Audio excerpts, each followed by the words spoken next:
What a story it has been for Ollie Watkins, the winning goal scorer in the semi-final between England and Netherlands. Look at some of these. Nether in doubt. Yes, Ollie Watkins. Oh, what a night. This is a player who's gone from non-league football to the world stage after this game, and so understandably taking all the headlines in the UK right now.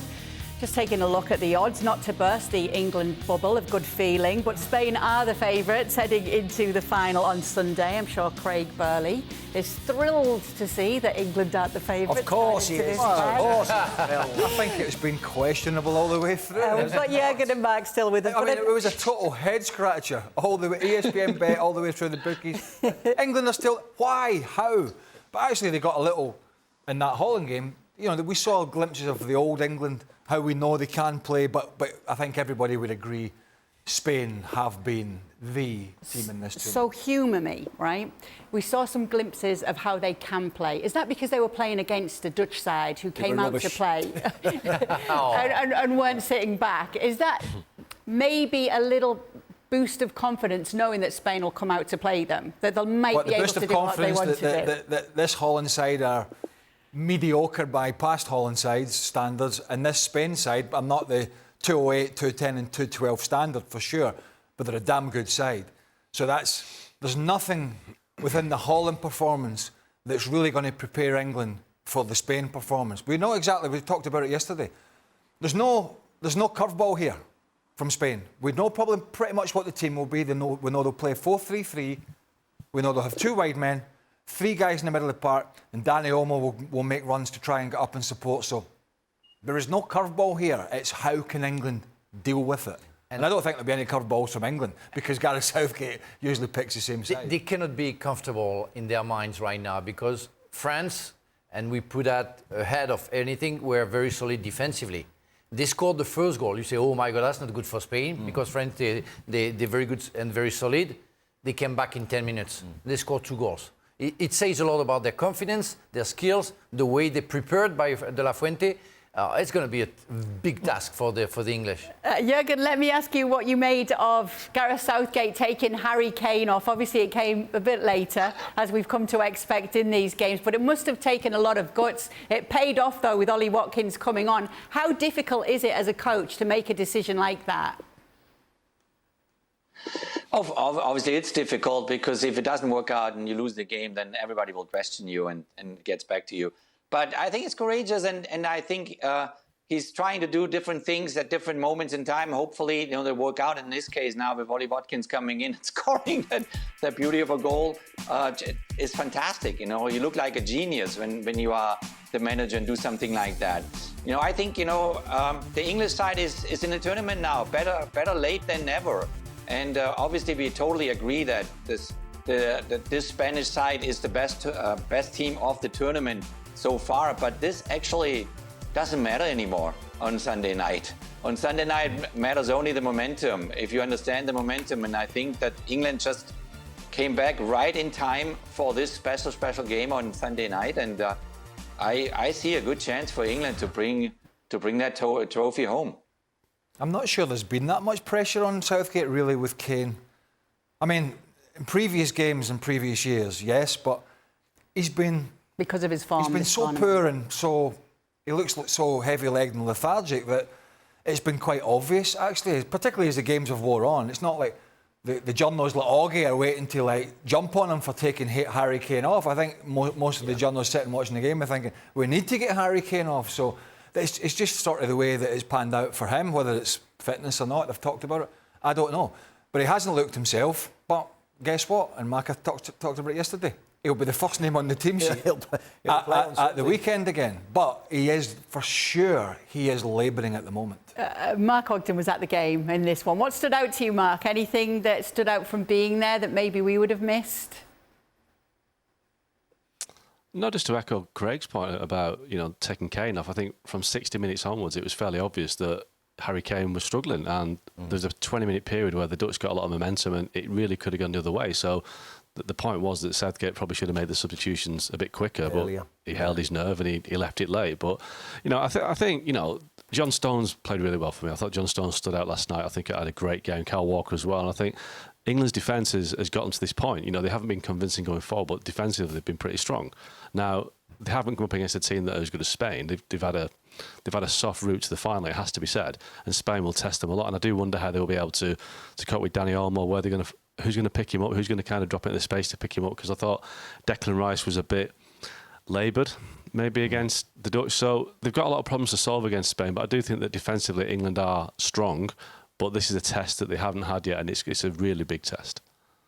Just going into some of the specific performances, because the other day when I was on with you, I asked you who needed to step up. Obviously, Harry Kane was one of the names, but so too was Phil Foden. We saw a lot better from him in the I thought the first half England were much better yesterday. I thought Saka played well in the first half. Foden, when he drifted into those positions that you see him drift into when he plays for Manchester City, of course, he had a wonderful shot that hit the side of the post. I thought he was excellent, but something happened at half-time, whether it was just a tactical bit of information off Ronald Koeman, but England were poor in the second half, and you were just, we were all sitting waiting for it just to go to extra time again. It was that type of game until Ollie Watkins had that wonderful, wonderful moment. So, they just need to, they've done it, they've gotten to where they are now. They just need to finish it off. Because as Mark said, we all know they got a soft run to the final, to where they are now. They played Holland in the semi-finals, and as Craig said, this is not the Holland of old. This is a quite dysfunctional Holland side, really, with no real clear plan. And the centre forward of Depay, who's struggled all year, and Weghorst is not going to scare England and shouldn't do. So we're in the final now. They just need to finish it off. These are the best team they're going to face. These are the best team in the tournament who have been outstanding. Can we just get over that final hurdle? Mark, words made me think about my words before the semi-final against Spain with France. France are very solid defensively, so it's only offensively that they're going to struggle, but they can then prove they are strong. Well, France were very, very solid defensively, and it didn't help them out to go through. And they will need to be, of course, more confident, but more attractive also offensively, more performant offensively, and be even more solid at the back if they want to achieve something. Let's talk about the lead up to a final then as a player. Let me start with you, Jurgen. What's that like when you know that final's coming and you've just got those days that pass on the way to it? Well, it's a very, very special time because I think the adrenaline is already so high in yourself if you are the manager or if you are the player, because you cannot wait until that game starts. And I think one thing is also very important is whatever happened until this point in time right now doesn't matter anymore. What games they performed, in the last couple of weeks now, going through these up and downs and being criticized all over, and it's all gone. It's all gone. I think with that goal from Ollie Watkins, they are so high on confidence. They are so kind of full of belief. And I think also what happens in a moment like that is that you connect with your fans, you connect with your country in a very deep emotional way. And you feel like, I can write history now on Sunday as a player, as a manager.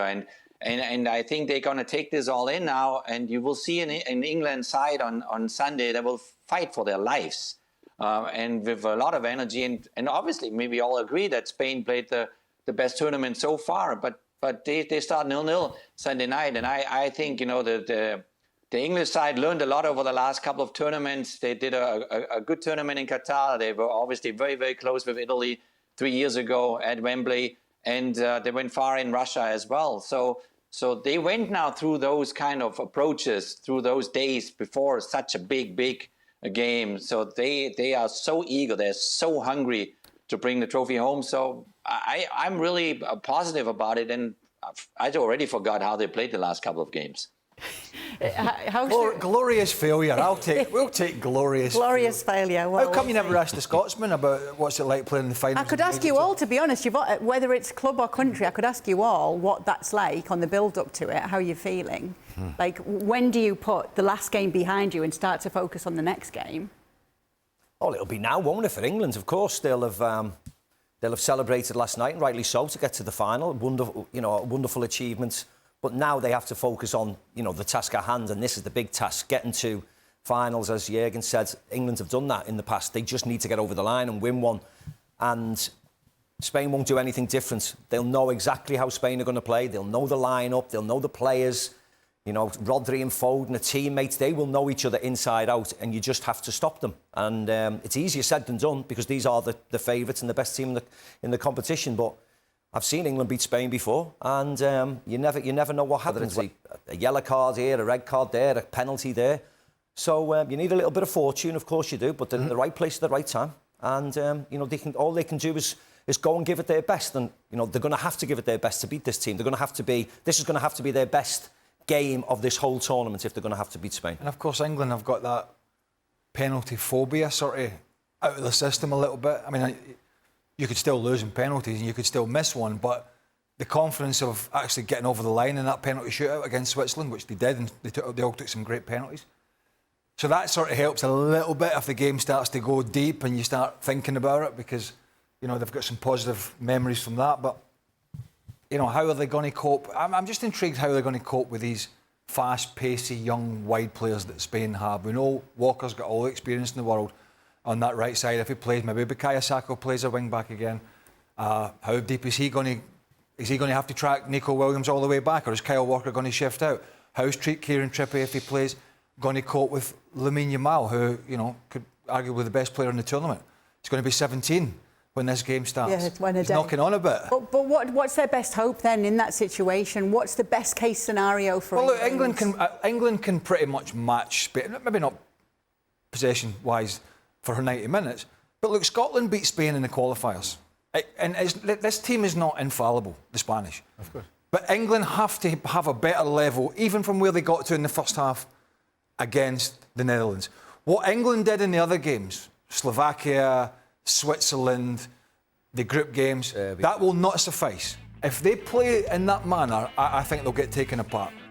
But if they play as we know they can, it could be a tight, tense affair. Yeah. Luck is also the X factor in a final. You don't have to play well, you have to win it, and in any ways. And it's been proven by England throughout the tournament that the luck is on their side. I have to say, the last goal from Jude Bellingham, the last goal yesterday for Ollie Watkins, and the decision of Gareth Southgate to put him on. I mean, so many things that I can feel that the luck is on their way, on their part, but the football is on the other side. And but you have to prepare that. I mean, the final, it has to be prepared before. It's nothing to do with the semi-final. It's how you sleep, how you prepare yourself, how you trust yourself in that matter. Football career is very short, and you have to know that you can reach the peak with the Champions League final with your club, or European Championship, or World Cup Championship, and it's the peak of the peak in your career. And you know that you don't want to miss that rendezvous. And it's something special. It's very emotionally high, but the best are going to go there and going to turn the right way. The others are going to fall. And it's up to them to create history for their country. No, I'm not suggesting Spain would not be as good a side with Pedri in it, but in some sense they're a different side with Dani Olmo, because I think we all agree Alvaro Morata is not a prolific striker, right? And Dani Olmo is much different to Pedri in terms of he's so prepared to continue to make those runs. He's a Jude Bellingham of Spain. He's a good player. He'll get involved in the middle of the park, but not as much as Pedri. But he is fantastic at, when strikers spin and make runs, of picking that gap and driving into it. And we talk about a little bit of luck. It's not luck for Pedri getting injured, but maybe a little bit of luck for the Spanish manager, that he was forced into a change, and it's a change that's actually suited this Spanish team very well. In fact, there was a lot of calls apparently in Spain before the tournament started for Olmo to play from the start. Yeah. And in the end, because of Pedri's injury, he does, and he has looked a big threat. Steve, we need to look away now, because I'm told there's a picture from the '96 final with Jurgen Klinsmann celebrating with the Queen of England. Oh, beautiful pic. There we go, Jurgen. They've got to be happy memories of sealing the Euros.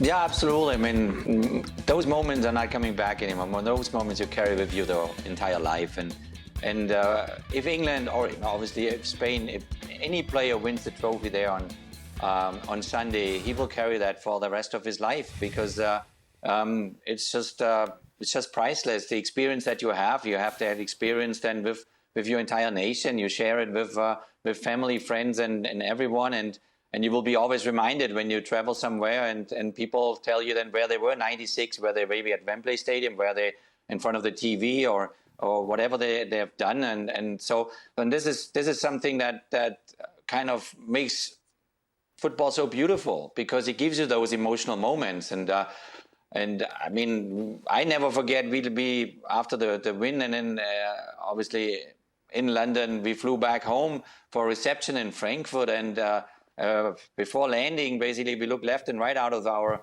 windows there in the airplane, and we had 2 starfighters just guiding us down to the runway. Wow. And they kind of gave us thumbs up from their cockpit. And I thought, is this real? I mean, this is crazy. And so it means the world to, as Frank knows, it means the world to the population, the country, the people, and you share that very special moment and with your country, with your people forever. You know, nobody can take it away anymore. And that's what they're gonna, what they're gonna face on Sunday. They have this kind of a moment that is so rarely with you, and you just wish them all. You wish them all, go and grab it. Go and grab it. Don't let somebody else take it away from you. But for sure, just give everything you can in order to make your country now happy. People remember in France, for example, where they were in the liberation of Paris in 1945, where they were when the first man put his first step on the moon, what they were doing, and they remember July 12th, 1998. And it's crazy, but they remember that because it's a happy moment, and a happy moment for the nation. And they will never be forgotten by the population until the end. And that's exactly what Jurgen was explaining for Germany in '96. Yeah, if I'd have known, him and I'd have known you were going to talk about the World Cup. Did he say that date, did he? July the 12th? If we'd have known this is going to happen. By the way, it's going to be worse tomorrow. Because it's tomorrow, July 12th. Tomorrow, I know it is.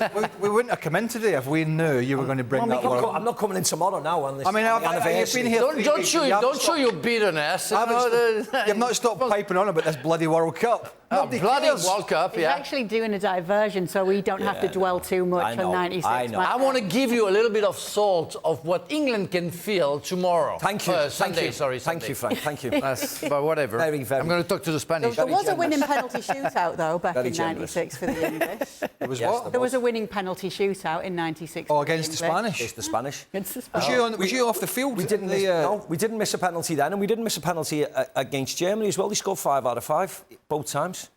But, of course, Gareth missed the 6th. But did you take one? No. It was all set in stone already, all the penalty takers from...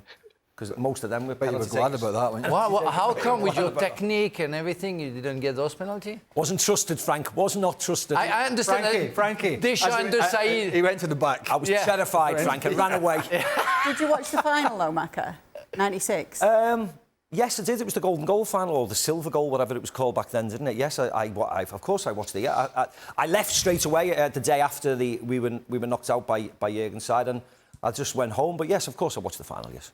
I think, yes, definitely. There you go. All right, let's get your predictions then. Got some predictions coming in for the upcoming final, apparently. Did we? So, I think so. No, no, we don't. Actually, we want to ask Frank predicts that he won the World Cup. You know why? Because we're going to see you guys before. Yes. But we might not see Jurgen before it. So, Jurgen, what's your prediction for the final? 2-1 England. Go on, Jurgen! Oh, come on, Jurgen. Yeah, we are. It's coming on. It's coming on, guys. He spends a few months in North London and now he's going for the English. Yeah, we'll take it. Whatever it takes. Lovely stuff. Okay. Oh, I'm going to enjoy the pain. Mark, what's your prediction? Are you going to bring us back down to earth? Do you want me to be honest? I think Spain are going to win 2-0, sadly. I just think Spain are a better team. England would need to be so full of energy to press high and keep it and sustain it for 90 minutes. And they haven't got the legs. They were struggling last night after an hour. So as much as I'd like England to win it, I think Spain are going to win it. Sorry. That's all right, mate. At the least you're honest, mate. That's the most important. That's like Danny's saying every time England's going to lose, and because we all know that he doesn't want that, but he gives a result to not put a curse on them, whatever. Yeah, well, there'll be more predictions to come, obviously. Heads and hearts. Heads and hearts say different things.